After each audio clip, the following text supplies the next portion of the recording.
Hello friends, welcome back my YouTube channel study with Surendra. आज हम आप लोगों को नेत्र की समायोजन क्षमता क्या होती है बताएंगे, अर्थात समंजन क्षमता किसे कहते हैं या पावर ऑफ एकोमोडेशन ऑफ आई के बारे में बात करेंगे। तो पूरी जानकारी के लिए मेरा पूरा वीडियो अंत तक ध्यान से देखिए, और यदि अभी तक हमारे चैनल को सब्सक्राइब ना किया हो तो सब्सक्राइब जरूर कर लीजिए। चलिए शुरू करते हैं। तो आँख द्वारा अपने लेंस की फोकस दूरी को समायोजित करने की क्षमता आँख की समंजन क्षमता कहलाती है। ये होगी इसकी परिभाषा, अथवा और सरल भाषा में कहें तो लेंस की फोकस दूरी में परिवर्तन लाने को समायोजन क्षमता कहते हैं। यानी आँख के द्वारा अपने लेंस की फोकस दूरी को समायोजित करने की क्षमता ही समंजन क्षमता कहलाती है। कैसे?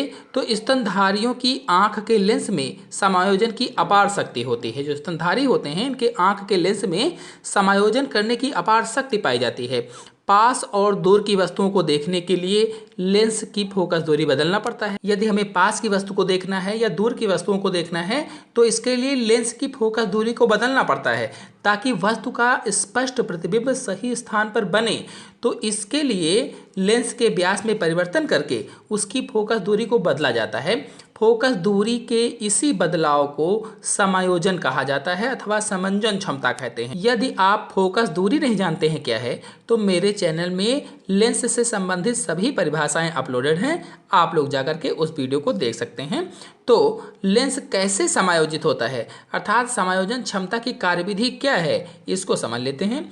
तो किसी भी वस्तु को स्पष्ट देखने के लिए जरूरी होता है कि उसका प्रतिबिंब लेंस के द्वारा आँख के रेटिना पर बने। यानी कहने का मतलब ये है कि अगर हमें किसी वस्तु को स्पष्ट रूप से देखना है तो ये बहुत ज़रूरी है कि उसका प्रतिबिंब लेंस के द्वारा आँख की रेटिना पर बने। और जब रेटिना पर प्रतिबिंब बनेगा तो दृक् तंत्रिकाओं द्वारा, मैंने बताया था रेटिना पर दृक् तंत्रिकाएं होती हैं जो संदेश मस्तिष्क को भेजती हैं प्रतिबिंब का। तो दृक् तंत्रिकाओं द्वारा संदेश मस्तिष्क को जाएगा और हम उस वस्तु को स्पष्ट देख पाएंगे। तो जब कोई वस्तु अत्यधिक दूरी पर अथवा कहा जाए तो अनंत पर होती है, जैसा कि आप चित्र में देख रहे हैं, जब कोई वस्तु अत्यधिक दूरी पर है अथवा अनंत पर है तो उससे आने वाली समांतर किरणों को नेत्र लेंस स्वतः ही रेटिना पर केंद्रित कर देता है, जिससे वस्तु हमें स्पष्ट दिखती है। इस प्रकार से अनंत अथवा दूर रखी वस्तु को देखने के लिए हमारी आँखों की पेशियों पर तनाव नहीं पड़ता है, या कहें तो जब तनाव कम होता है तो लेंस पतला हो जाता है, इसीलिए हम दूर की वस्तुओं को स्पष्ट देख पाते हैं।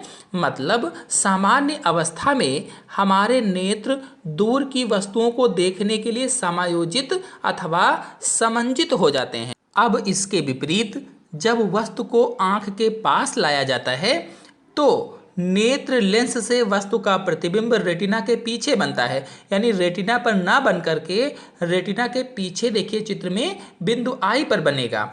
इसीलिए वस्तु स्पष्ट नहीं दिखाई देगी क्योंकि रेटिना पर प्रतिबिंब नहीं बना है, रेटिना के पीछे बना है। लेकिन हमारी आँखों की रचना विशेष प्रकार से है जिसके कारण जैसे ही वस्तु आँख के पास होती है तो आँख की सिलरी पेशियाँ तनाव डालकर लेंस के पृष्ठों की वक्रता को इतना बढ़ा देती हैं कि लेंस की फोकस दूरी कम हो जाती है और कम होकर इस प्रकार समायोजित हो जाती है कि वस्तु का प्रतिबिंब रेटिना पर ही बनता है। इसीलिए हमारी आँखों से पास की वस्तुएं भी स्पष्ट दिखाई देने लगती हैं।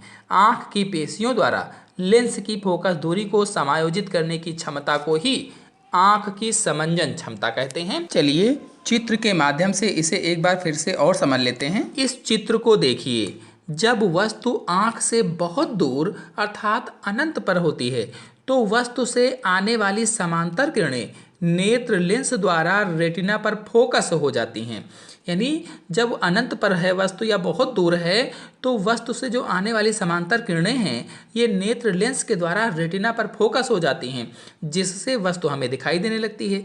इस स्थिति में आँख की मांसपेशियों पर कोई भी तनाव नहीं पड़ता है तथा आँख शांत अवस्था में होती है। अब इस दूसरे चित्र को देखिए, जब वस्तु आँख के निकट होती है, पास में होती है, तो मांसपेशियां सिकुड़कर लेंस की वक्रता को बढ़ा देती हैं, जिससे नेत्र की फोकस दूरी घट जाती है और घटकर इस प्रकार समायोजित हो जाती है कि वस्तु का प्रतिबिंब रेटिना पर ही बनता है तथा वस्तु दिखाई देती है। इस स्थिति में लेंस बीच में मोटा हो जाता है और लेंस पर तनाव भी बढ़ा होता है, यानी लेंस अपनी सामान्य अवस्था में नहीं होता है बल्कि प्रतिबिंब के लिए समायोजित हो जाता है।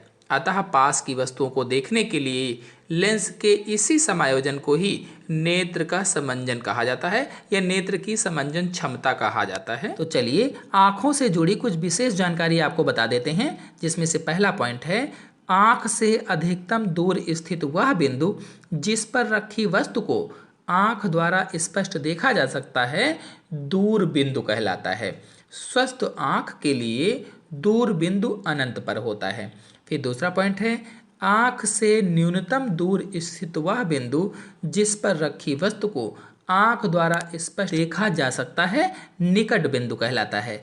स्वस्थ आंख के लिए स्पष्ट दृष्टि की न्यूनतम दूरी 25 सेंटीमीटर होती है।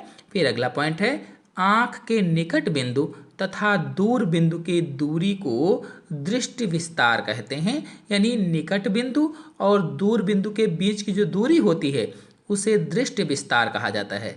यह सामान्य आंख के लिए लगभग 25 सेंटीमीटर से लेकर के अनंत तक होता है।